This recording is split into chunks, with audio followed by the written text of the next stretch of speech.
உன்னுடைய குடும்பத்தை நாங்கள் அழித்து விடுவோம். நீ கல்லூரிக்கு செல்லுகிற போது உன்னை உயிரோடு கொளுத்தி விடுவோம். நாங்கள் சொல்வதெல்லாம் நீ கேட்கணும். இந்த முக்கிய பிரமுகர்களுக்கு சொல்லுற ஆள்கிட்ட நீ போகணும். அடித்து காயப்படுத்தி துன்புறுத்தினார். உடனே இந்த பொண்ணு பயந்து நடுங்கி அவங்க அம்மாவுக்கு போன் பண்ணி சொல்லி, அவங்க அம்மா பாவம் ஒரு ஏழை குடும்பத்தை சேர்ந்த ஒரு பெண், அந்த அம்மா தன்னுடைய மகளை பார்த்து விட்டு, என்னப்பா இந்த பிள்ளையை இப்படி பண்ணி வச்சிருக்கிறியே, இப்படி உடம்பெல்லாம் காயமா இருக்கே. இந்த பெண்ணை மிகவும் தரக்குறைவாக பேசி மனம் தளர்ந்து போகிற அளவுக்கு மூன்றாம் தரமாக திட்டி, இவருடைய முன் வாழ்க்கை எல்லாத்தையும் கேவலமா பேசி, அவங்க அப்பா அம்மாவெல்லாம் இழிவாக பேசி தற்கொலைக்கு முயற்சிக்கிற அளவுக்கு அசிங்கப்படுத்தி அங்கிருந்து அனுப்பியிருக்காங்க. அந்த பெண் என்னென்ன ஆவணங்களை எல்லாம் காவல்துறைக்கு கொடுத்தாங்களோ அந்த ஆவணங்கள் எல்லாத்தையும் திமுகவினுடைய ஐடி விங்கில் இருக்கிற ராகுல் என்கிற ஒருத்தர் பதிவுகளா இன்ஸ்டாகிராம்ல, பேஸ்புக்ல, எக்ஸ் தளத்தில எல்லாம் போட்டு இந்த பெண்ணை இழிவுபடுத்தி கேவலப்படுத்தி கொண்டிருக்கிறார். பெருமை பேசிக் கொள்ளுகிற, பெருமை பீத்தி கொள்ளுகிற திமுக அரசாங்கத்தை பார்த்து நான் கேட்கிறேன், இது என்ன பாலியல் குற்றவாளிகளின் கூடாரமா திமுக? 20 வயது 21 வயது பெண்களை ஏமாற்றி முக்கிய பிரமுகர்களுக்கு படுக்க வைக்கிறாங்களாமே, அது எப்படிங்க திமுக திட்டம் போட்டு ஒரே மாதிரி செயல்படுத்துறீங்களா? அது என்ன புகார் கொடுத்துச்சோ அந்த புகார் மேல கேள்வி கேட்காம அவுட் ஆஃப் கொஸ்டினா தப்பான கேள்விகளை, மன உளைச்சல் ஏற்படுத்துகிற கேள்விகளை திரும்ப திரும்ப நீங்கள் கேட்பது. பெண்கள் தலைவிகளை பார்த்து நான் கேட்கிறேன், இது போன்ற அரக்கோணத்தில் ஒரு பெண் கதறி அழுது கொண்டு இருக்கிறாளே, இது உங்களுக்கு தெரியாதா? திமுகவில் இருக்கிறவன் என்ன அட்டூழியம் பண்ணாலும் களத்தில் இறங்கி போராட மாட்டீங்களா?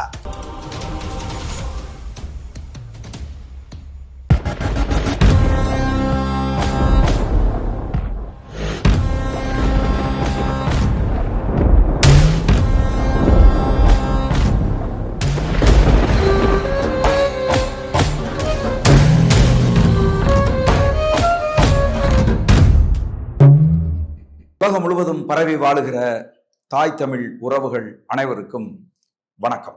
சோழன் சொல்வீச்சு வலையொலியில் அரக்கோணத்தில் ஒரு மாணவி திமுகவினுடைய இளைஞரணி அமைப்பாளர் ஒருவரால் மிக கொடூரமாக பாலியல் துன்புறுத்தலுக்கு உள்ளாக்கப்பட்டிருக்கிறார்.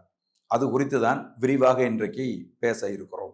ராணிப்பேட்டை மாவட்டம் அரக்கோணத்தை அடுத்த பருத்திப்புதூர் என்கிற ஊரை சேர்ந்தவர் ஒரு கல்லூரி மாணவி, 21 வயது ஆகிறது.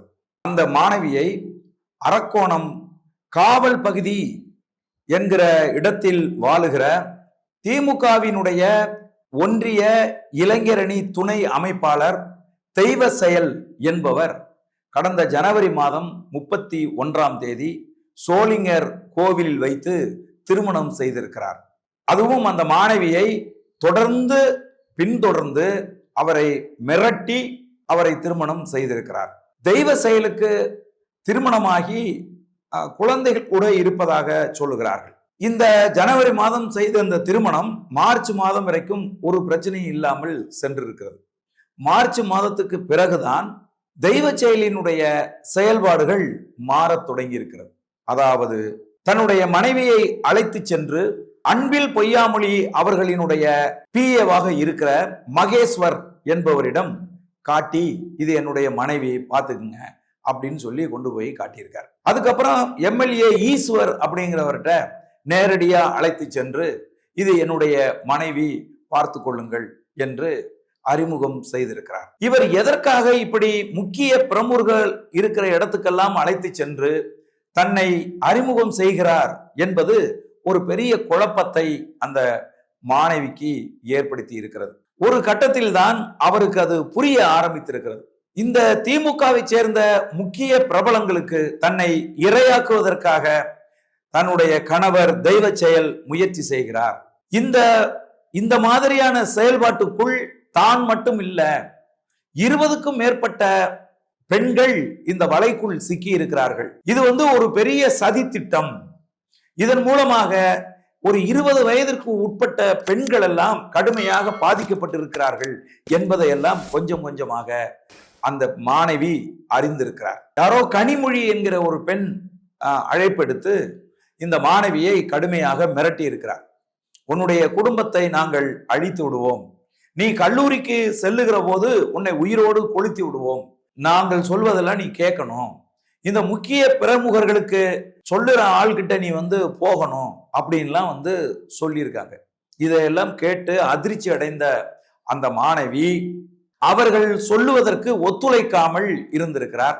அதனால் தெய்வ செயல் அந்த மாணவியை மிக கொடூரமான பாலியல் துன்புறுத்தல்களை செய்திருக்கிறார். அந்த பெண்ணு பத்திரிகையாளர்களை சந்தித்து பேசும்போது அவர் சொல்றாரு, உடல் முழுதும் கடித்து வைத்து விட்டார், அடித்து காயப்படுத்தி துன்புறுத்தினார். உடனே இந்த பொண்ணு பயந்து நடுங்கி அவங்க அம்மாவுக்கு போன் பண்ணி சொல்லி, அவங்க அம்மா பாவம் ஒரு ஏழை குடும்பத்தை சேர்ந்த ஒரு பெண், அந்த அம்மா தன்னுடைய மகளை பார்த்து விட்டு, என்னப்பா இந்த பிள்ளையை இப்படி பண்ணி வச்சிருக்கிறியே, இப்படி உடம்பெல்லாம் காயமா இருக்கே அப்படின்னு கேட்டதற்கு அவங்க அம்மாவையும் அடிக்க பாய்ஞ்சிருக்கார்.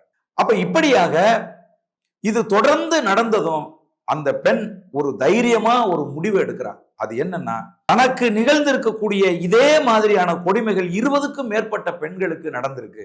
அது 20 பெண்களா 20க்கும் மேற்பட்ட பெண்களா அப்படிங்கிறது அந்த பெண்ணுக்கு தெரியல.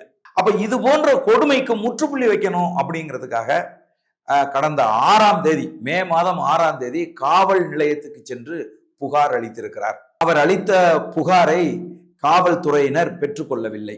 தொடர்ந்து மகளிர் காவல் நிலையத்துல போய் புகார் கொடுத்திருக்காங்க. இந்த மகளிர் காவல் நிலையத்திலையும் புகார் பெற்றுக்கொள்ளப்படவில்லை. அதன் பிறகு வழக்கறிஞர்களை வைத்துக் கொண்டு அவர்களுக்கு பணம் கொடுத்து 9ஆம் தேதி ராணிப்பேட்டை எஸ்பி அலுவலகத்தில் எந்த நடவடிக்கையும் எடுக்கவில்லை. அதனால் கடந்த 16ஆம் தேதி அரக்கோணம் அனைத்து மகளிர் காவல் நிலையத்துக்கு போய் அவங்க புகார் கொடுத்திருக்கிறாங்க. அங்க பாத்தீங்க அப்படின்னு சொன்னா, அந்த அனைத்து மகளிர் காவல் நிலையத்தில் காவல் ஆய்வாளராக இருக்கக்கூடிய வாசுகி என்கிற இன்ஸ்பெக்டர் இந்த பெண்ணை மிகவும் தரக்குறைவாக பேசி மனம் தளர்ந்து போகிற அளவுக்கு 3ஆம் தரமாக திட்டி, இவருடைய முன் வாழ்க்கை எல்லாத்தையும் கேவலமா பேசி, அவங்க அப்பா அம்மாவெல்லாம் இழிவாக பேசி தற்கொலைக்கு முயற்சிக்கிற அளவுக்கு அசிங்கப்படுத்தி அங்கிருந்து அனுப்பியிருக்காங்க. அப்ப எஸ்பி அலுவலகத்தில் நடவடிக்கை இல்லை, லோக்கல் காவல் நிலையத்திலையும் நடவடிக்கை இல்லை, அனைத்து மகளிர் காவல் நிலையத்திலும் மிக கேவலமாக 3ஆம் தரமாக மனம் உடைந்து போகிற அளவுக்கு பேசி அனுப்புகிறார்கள் என்கிற நிலையில்தான் கடந்த 3 நாட்களுக்கு முன்பு சென்னை டிஜிபி அலுவலகத்துக்கு அந்த பெண் புகார் மனு அளித்திருக்கிறார். நான் யார் தெரியுமா?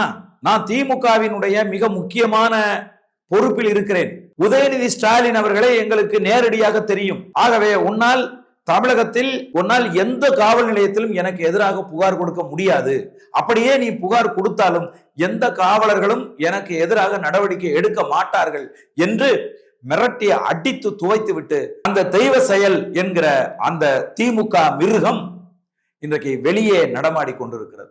புகார் அளித்த பெண் என்னென்ன ஆவணங்களை எல்லாம் காவல் நிலையத்தில் கொடுத்தாரோ, இதெல்லாம் நாங்கள் கல்யாணம் பண்ணது, இதெல்லாம் நாங்கள் பழகிய போது எடுத்த போட்டோ, இப்படியெல்லாம் என்னை ஏமாற்றினார், இந்தந்த இடத்துக்கெல்லாம் என்னைய கூட்டிட்டு போய் இந்த நாட்டையெல்லாம் காட்டினாரு அப்படின்னு சொல்லி அந்த பெண் என்னென்ன ஆவணங்களை எல்லாம் காவல்துறைக்கு கொடுத்தாங்களோ அந்த ஆவணங்கள் எல்லாத்தையும் திமுகவினுடைய ஐடி விங்கில் இருக்கிற ராகுல் என்கிற ஒருத்தர் பதிவுகளா இன்ஸ்டாகிராம்ல, பேஸ்புக்ல, எக்ஸ் தளத்தில எல்லாம் போட்டு இந்த பெண்ணை இழிவுபடுத்தி கேவலப்படுத்தி கொண்டு இருக்கிறார்.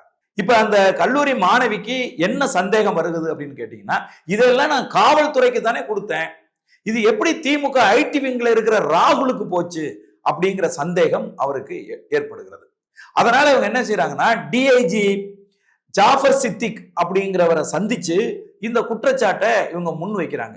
ஐயா, நான் காவல் நிலையத்தில் கொடுத்த ஆவணங்களை எல்லாத்தையும் திமுக ஐடி விங்ல இருக்கிற ராகுல்ங்கிறவர் இணையதளங்கள் வெளியிட்டு என்னை மிகப்பெரிய மன உளைச்சலுக்கு உள்ளாக்குகிறார், என்னை இழிவு செய்து பேசுகிறார், என்னை ரொம்ப கேவலமா ஒரு ஒரு மோசமான பெண்ணு, யார் வேணாலும் அப்ரோச் பண்ணலாங்கிற அளவுக்கு என்னை இழிவு செய்கிறார் அப்படின்னு சொன்னா, அந்த ஜாஃபர் சித்திக்கு கொஞ்சம் கூட அலட்டி கொள்ளாமல், அந்த ராகுலோட நம்பர் இருந்தா கொடுங்க, நான் அவர் மேல நடவடிக்கை எடுக்கிறது குறித்து யோசிக்கிறேன் அப்படின்னு அவர் சொல்லியிருக்கார். நல்லா யோசிச்சு பாருங்க.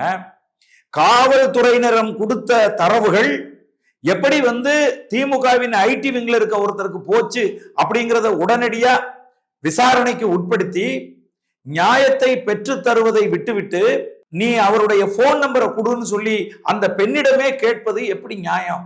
அதே ஜாஃபர் சாதிக்கு கேட்டிருக்காரு, 20க்கும் மேற்பட்ட பெண்கள் பாதிக்கப்பட்டிருக்காங்க நீ சொல்ற இல்லம்மா, அந்த பெண்களுடைய பெயரெல்லாம் கொடுமா அப்படின்னு அவர் கேட்டிருக்காரு. அந்த பெண் என்ன சொல்றாங்கன்னா, 20க்கும் மேற்பட்ட பெண்கள் இந்த தெய்வ செயலினுடைய வலையிலே விழுந்து அவர்களை ஏமாற்றி திருமணம் செய்வது போல் திருமணம் செய்து அவர் மனைவியாக ஆக்கி கொண்டு பிறகு விஐபிகளுக்கு இவர் தொடர்ந்து இரையாக்குகிற வேலையை செய்து கொண்டிருக்கிறார். அவருடைய செல்போனை எடுத்து நீங்கள் ஆய்வு செய்தால் காவல்துறையினர் ஈஸியா கண்டுபிடிக்கலாம் யார் யார் கூட எல்லாம் அவர் தொடர்புல இருக்காரு, எந்தெந்த பெண்களை எல்லாம் ஏமாற்றி இருக்காரு, எத்தனை பெண்களை ஏமாற்றி திருமணம் செய்து மனைவியாக்கி கொண்டு முக்கிய பிரமுகர்கள், திமுகவினுடைய அமைச்சர்கள், திமுகவின் எம்எல்ஏக்களுக்கு இவர் யாருக்கெல்லாம் இரையாக்கி இருக்கிறார் அப்படிங்கிறத நீங்க கண்டுபிடிக்கலாம்னு அந்த பெண் சொல்லியிருக்காங்க.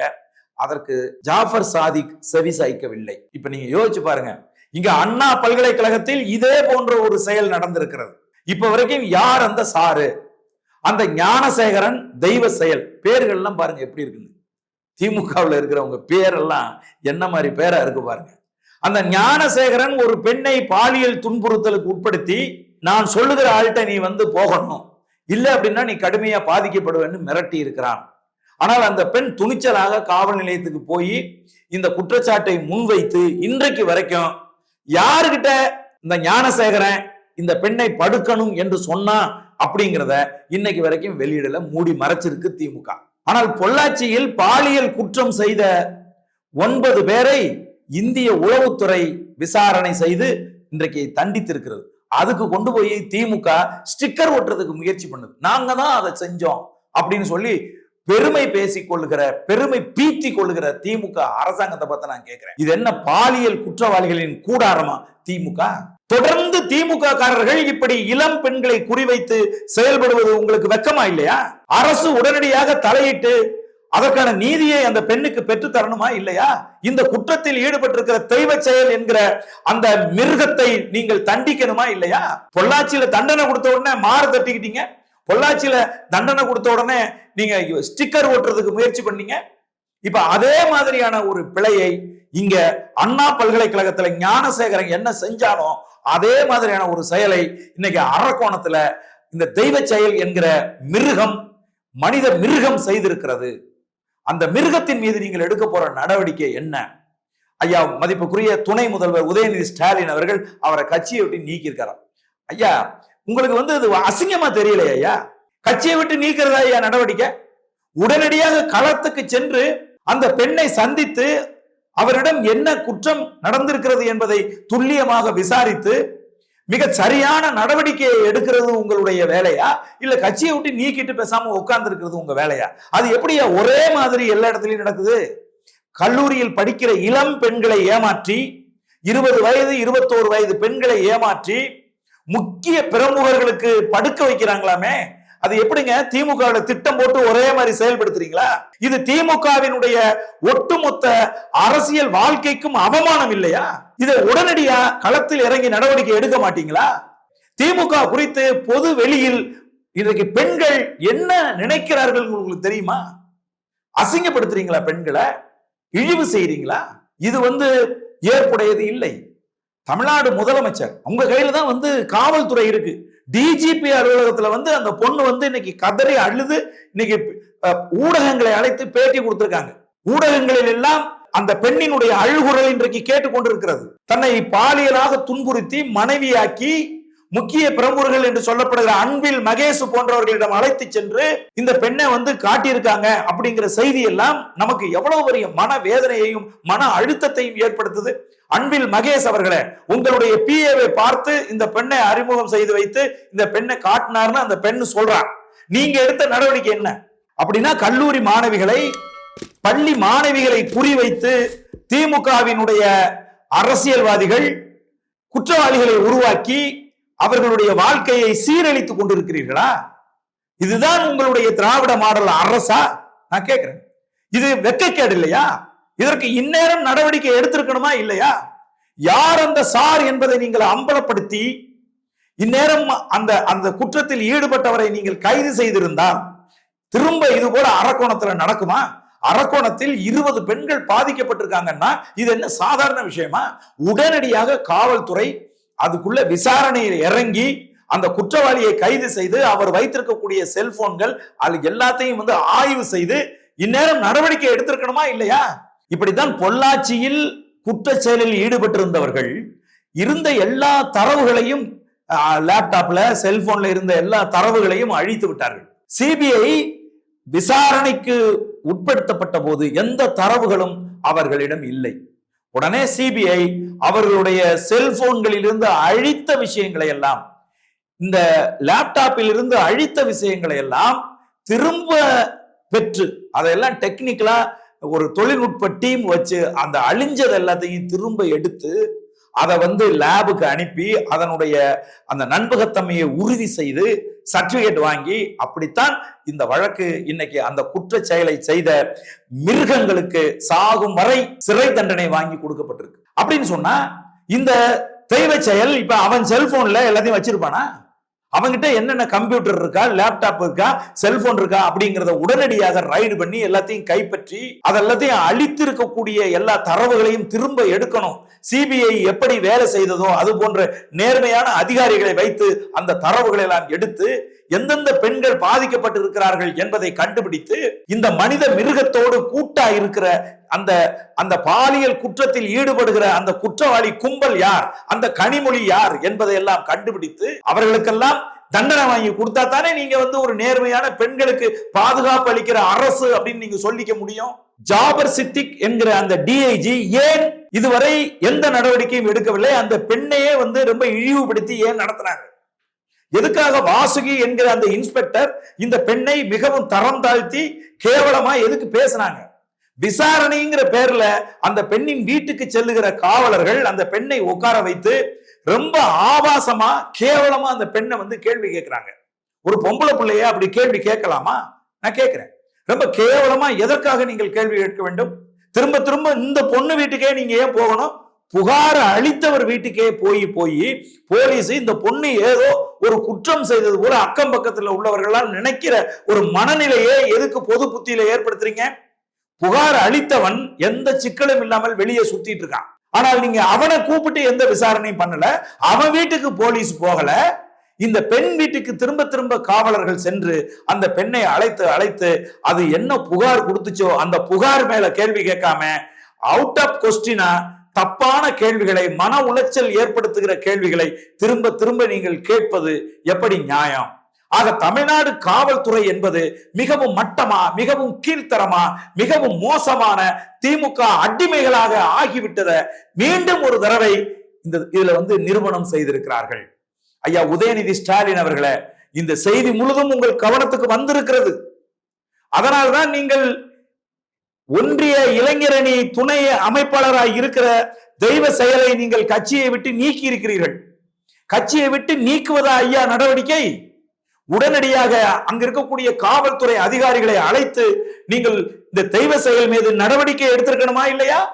இது அங்கு நடந்தது உண்மையான குற்றம் என்ன என்பது குறித்து எனக்கு நீங்கள் அறிக்கை சமர்ப்பிக்கணும் அப்படின்னு நீங்க கேட்டிருக்கணுமா இல்லையா? இதுல அந்த பெண் குற்றம் சுமத்துகிற வளர்மதி என்கிற அந்த இன்ஸ்பெக்டர் மீது நடவடிக்கை துறை ரீதியாக எடுத்திருக்கணுமா இல்லையா? டிஜிபி அவர்கள் எடுத்திருக்கணுமா இல்லையா? அந்த ஜாஃபர் ஜாதிக் என்கிற டிஜிபி மேல நடவடிக்கை எடுத்திருக்கணுமா இல்லையா? இந்த பெண் 6ஆம் தேதியிலிருந்து புகார் கொடுப்பதற்கு காவல் நிலையங்களுக்கு அழைந்திருக்கிறார். அந்த காவல் நிலையங்கள் எதுலையுமே அரக்கோணம் முழுசும் அலைஞ்சும் யாருமே வழக்கு பதிவு செய்யல. ஏன்? 9ஆம் தேதி தான் வழக்கு பதிவு செஞ்சிருக்காங்க. ஏன்? இதெல்லாம் இன்றைக்கு பொதுமக்களிடத்தில் ஏற்படுத்திருக்கக்கூடிய கேள்விகள். திமுக அரசு என்பது பெண்களுக்கு பாதுகாப்பற்ற ஒரு அரசாக இன்றைக்கு மாறி இருக்கிறது. அந்த பெண் 6ஆம் தேதி அன்னைக்கு காவல் நிலையத்தில் புகார் அளித்து சில தரவுகளை காவல் நிலையத்தில் கொடுத்திருக்கிறார். அந்த தெய்வ செயலுக்கு எதிரான தரவுகளை கொடுத்திருக்கா. அந்த தரவுகள் எப்படி வந்து திமுக ஐடி விங்ல இருக்க ராகுல் என்கிற பையனுக்கு எப்படி போச்சு? அந்த ராகுலை கைது செய்து விசாரணை செய்யணுமா இல்லையா? அப்ப திமுக என்பது பெண்களுக்கு எதிரானதா? பாலியல் குற்றம் புரியக்கூடிய பாலியல் குற்றவாளிகள் நிரம்பியதா திமுக? நான் கேட்கிறேன். இங்க அப்பா மு.க. ஸ்டாலின் அவர்களை பார்த்து கேட்கிறேன், அரக்கோணத்துல உங்க பொண்ணு உங்க மக ஒருத்தி கதறி கதறி அழுகிறாளே அப்பா, உங்க காதுல கேட்கலையாப்பா? உங்க காது செவிடா போச்சாப்பா? உங்க வாய் ஊமையா போச்சாப்பா? நீங்க நடவடமா போயிட்டீங்களாப்பா? நான் கேட்கிறேன். அப்பா அப்படின்னு என்ன எல்லாரும் அழைக்கிறாங்கன்னு சொல்றீங்களே அப்பா, உங்க பொண்ணு அப்பா கதறி கதறி அழுகிறா. நீங்கள் உண்மையாகவே நேர்மையாகவே இந்த மக்களுக்கான ஆட்சியை செய்கிறது இந்த திமுக திராவிட மாடல் அரசு என்று சொன்னால், இந்த அரக்கோணத்தில் இன்றைக்கு கதறி அழுது கொண்டிருக்கக்கூடிய அந்த பெண்ணுக்கு நியாயம் பெற்றுக் கொடுங்கள். அதே மாதிரி நான் என்ன கேட்கிறேன்னா, நாம் தமிழர் கட்சியில ஒரு சிக்கல் அப்படின்னா சேலையை இழுத்து வரைஞ்சு கட்டிக்கிட்டு களத்துல வந்து இறங்கி நிக்கிற தலைவிகள், பெண்கள் தலைவிகளை பார்த்து நான் வந்து கேட்கிறேன், இது போன்ற அரக்கோணத்தில் ஒரு பெண் கதறி அழுது கொண்டு இருக்கிறாளே, இது உங்களுக்கு தெரியாதா? திமுகவில் இருக்கிறவன் என்ன அட்டூழியம் பண்ணாலும் களத்துல இறங்கி வந்து போராட மாட்டீங்களா? கூட்டணியில் இருக்கக்கூடிய கம்யூனிஸ்ட் கட்சியினுடைய மாதர் சங்கங்களை உங்களை பார்த்து கேட்கிறேன், உங்களுக்கு எல்லாம் தெரியலையா? இது உங்களுடைய காதெல்லாம் செவிடா போச்சா? கண்ணு புண்ணா போயிடுச்சா? உங்களுக்கு கேட்கலையா? இந்த பெண்ணினுடைய கதறல் உங்களுக்கு கேட்கலையா? தமிழகத்திலே மாதர் சங்கங்கள் வைத்திருக்கிற சுந்தரவள்ளி போன்றவர்களுக்கு இது தெரியலையா? நான் கேட்கிறேன். ஏன் அரக்கோணத்துக்கு நீங்க போயிருக்கலாமே, அந்த பெண்ணை சந்தித்திருக்கலாமே, அந்த பெண்ணுக்கு நியாயம் கிடைக்கும் வரை நாங்கள் அவளோடு நிற்போம் என்று நீங்கள் அறைகூவல் விடுத்திருக்கலாமே, ஏன் செய்யல? அதே மாதிரி மனித உரிமை அமைப்புகளை பார்த்து நான் வந்து கேட்கிறேன், மிக கொடூரமாக பெண்கள் பாதிக்கப்பட்டிருக்காங்க. 20க்கும் மேற்பட்ட பெண்களை திருமணம் செய்து ஒருத்தன் விஐபிகளுக்கு அந்த பெண்களை இரையாக்கி இருக்கிறான் என்று ஒரு பெண் குற்றம் சாட்டுறா. அந்த பெண்ணினுடைய குற்றச்சாட்டில் உண்மை இருக்கா இல்லையா? அதை தெரிஞ்சுக்கணும்னு மனிதநேய சிந்தனையாளர்கள் யாருக்கும் தோணலையா? திமுகவில் பயணிப்பவர்கள் எல்லாம் பாலியல் குற்றவாளிகளா? இது தொடர்ச்சியா திமுகவில் நடக்குது. திமுக என்ன நடவடிக்கை எடுத்துச்சு? அவர்களை கட்சியை விட்டு நீக்கினால் போதுமா? அதுதான் ஒரு அரசின் நடவடிக்கையா? நான் கேட்கிறேன். ஆகவே என் அன்பான தமிழ் சொந்தங்களே, திராவிட முன்னேற்ற கழகம் என்பது பாலியல் குற்றவாளிகளின் கூடாரமாக இருப்பது கொஞ்சம் கொஞ்சமா தெரிய வருது. சென்னையில ஒரு தவறு நடந்துச்சு. அந்த தவறை செய்தவன் வந்து சொல்றான், சாருக்கு நீ அட்ஜஸ்ட் பண்ணணும்னு சொல்றான். யாரா அந்த சாரு அப்படின்னு இன்னைக்கு வரைக்கும் நமக்கு வந்து தெரியல. காவல்துறையில் பணி செய்கிற ஒரு பெண்ணை ஒருவன் பாலியல் துன்புறுத்தலுக்கு உட்படுத்துகிறான், அவன் மீது முறையான நடவடிக்கை இன்னைக்கு வரைக்கும் இல்லை. ஆக இங்க இருக்கக்கூடிய திமுக அரசு என்பது பெண்களுக்கு பாதுகாப்பற்ற அரசு. அரக்கோணம் மாணவியின் கதறல் தமிழ்நாடு முதலமைச்சரின் காதுகளுக்கு செல்லவில்லை என்பது ரொம்பவும் அசிங்கமாகவும் கேவலமாகவும் இருக்கு. உளவுத்துறை இங்க வேலை செய்தா செய்யலையா? உளவுத்துறை தமிழக முதல்வரின் கவனத்துக்கு இதையெல்லாம் கொண்டுட்டு போறாங்களா இல்லையா? ஒரு பெண் டிஜிபி அலுவலகத்தில் வந்து இவ்வளவு பெரிய ஒரு குற்றச்சாட்டை வைத்திருக்கிறார். டிஜிபி மக்களுக்கு விளக்கம் அளித்திருக்கணுமா இல்லையா? அப்ப காவல்துறை மொத்தமா இங்க வந்து திமுக அடிமைகளா இருக்கு. எந்த தைரியத்தில் ஒருவன் இவ்வளவு பெரிய குற்றத்தை செய்துவிட்டு குற்றவாளி தைரியமாக வெளியிலே நடமாடுகிறான்? தெய்வ செயல் கைது செய்யப்பட்டு முறையான விசாரணைக்கு உட்படுத்தப்படணுமா இல்லையா? இது பொள்ளாச்சியில இப்படிதான் நடந்துச்சு கேவலமா. அதிமுக ஆட்சி அதிகாரத்தில் இருக்கும்போது அதில் ஈடுபட்டிருந்த அதிமுக கட்சியை சேர்ந்த குற்றவாளிகளை எதுவும் செய்ய முடியவில்லை. அதுக்கு என்ன காரணம்னா அங்க இருக்கக்கூடிய காவல்துறை அதிகாரிகள். அப்ப என்ன செய்யப்பட்டுச்சு? காவல்துறையிடமிருந்து அந்த வழக்கு சிபிசிஐடிக்கு மாற்றப்பட்டுச்சு. சிபிசிஐடிக்கு அந்த வழக்கு போன போதும் மீண்டும் முறையாக விசாரணை நடக்கவில்லை. காரணம் அரசியல்வாதிகளுடைய அழுத்தம். அப்ப என்ன செஞ்சாங்க? அதுக்கப்புறம் சிபிஐக்கு அந்த வழக்கை மாற்றினார்கள். சிபிஐ அதிகாரிகள் என்ன செஞ்சாங்க? நுட்பமாக, நேர்மையாக, உண்மையாக தன் மகனுக்கு ஒரு கொடுமை நடந்திருந்தால் எப்படி ஒரு விசாரணையை செய்வார்களோ அதுபோல அந்த விசாரணையை ரகசியமாக நடத்தி இன்றைக்கு அந்த தவறை செய்த மிருகங்களுக்கு சாகும் வரை சிறை தண்டனை என்கிற ஒரு தண்டனையை வாங்கி கொடுத்திருக்காங்க. அதே மாதிரிதான் இந்த அரக்கோணம் வழக்குலையும் இப்ப நடந்துகிட்டு இருக்கு. அரக்கோணம் மாவட்டத்தில் இருக்கக்கூடிய காவல்துறை அதிகாரிகள் எல்லாம் திமுக அடிமைகளாகி அந்த தெய்வ செயல் என்பவனை இன்றைக்கு வரைக்கும் முறையான நடவடிக்கை எடுக்காமல், அவன் மேல் வழக்கு பதிவு செய்யாமல், அவன் மீது புகார் அளித்து கொடுத்த தரவுகள் எல்லாத்தையும் ராகுல் என்கிற திமுகவினுடைய ஐடி விங்குக்கு கொடுத்து காவல்துறை தன் நன்றியை காட்டிக் கொண்டிருக்கிறது. அப்படின்னு சொன்னா இந்த ஜாபர் சித்திக் போன்ற அதிகாரிகள், வளர்மதி போன்ற காவல்துறை அதிகாரிகள் எப்படி நேர்மையான விசாரணையை மேற்கொள்வார்கள்? அப்படின்னா இந்த வழக்கு சிபிஐக்கு செல்ல வேண்டும். இது பொள்ளாச்சி நடந்த கொடூரத்தை விட மிகவும் மோசமான கொடூரமாக இருக்கிறது. இந்த வழக்கில் சம்பந்தப்பட்டிருக்கக்கூடிய குற்றவாளிகள் அனைவரும் கைது செய்யப்பட வேண்டும். இந்த வழக்கில் யாருக்கெல்லாம் இந்த பெண்கள் இரையாக்கப்பட்டார்களோ அவர்களும் குற்றவாளிகள். அவர்கள் விஐபிகளாக இருக்கலாம், அவர்கள் மந்திரிகளாக இருக்கலாம், அவர்கள் எம்எல்ஏக்களாக இருக்கலாம், அவன் எவனா இருந்தாலும் சரி, அவர்களும் கைது செய்யப்பட வேண்டும். முறையான விசாரணை நடத்தப்பட வேண்டும். இல்லை என்றால் திமுக ஆட்சியில் மிகப்பெரிய கரும் புள்ளியாக இந்த அரக்கோணம் பாலியல் குற்றம் மாறிவிடும். 2026 சட்டமன்ற தேர்தலில் இதற்கான முடிவை மக்கள் உங்களுக்கு பரிசளிப்பார்கள். திமுகவின் தோல்வியை யாராலும் தடுக்க முடியாமல் போய்விடும்.